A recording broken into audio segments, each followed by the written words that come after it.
The National Collaborative has consulted extensively with people affected by substance use, including family members and carers, as well as service providers to co-design a Charter of Rights.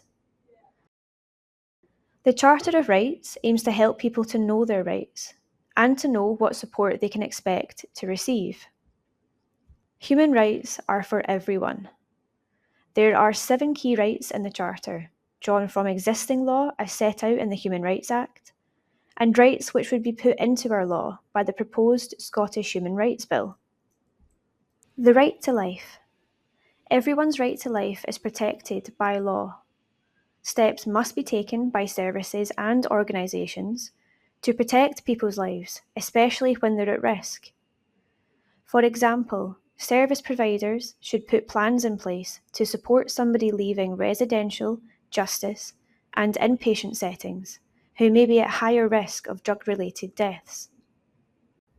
The right to the highest attainable standard of physical and mental health. Everyone has the right to receive health and care services that offer an availability of choice, that are affordable and within reach, that are person-centred, and that are of the quality needed. Everyone should be treated fairly and equally, without stigma and discrimination, whatever their health needs and wherever they are in Scotland. For example, people should not be turned away from health and care services because they're using drugs or have used drugs in the past. The right to an adequate standard of living. Everyone has the right to access services and things which enable them to live in dignity. This includes the right to adequate food, clothing, and housing, to ensure their basic needs are met, keep people out of poverty, and enable them to take part in their community life. For example, access to social security should be available if required. The right to private and family life. Everyone has the right to respect for their family and private life. This protects people's dignity and their rights to make decisions about their own life. Family life includes the right to have and maintain family relationships. It covers the right not to be separated from your family and to maintain contact if your family is split up. For example, a parent's substance use should not be the only reason for removing a child from parental care or preventing contact. The right to a healthy environment. This was recently recognised by the United Nations in response to a growing awareness of the importance of the environment to health and well-being.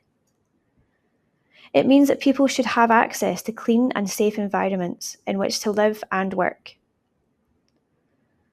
The right to freedom from torture and other cruel, inhuman, and degrading treatment or punishment.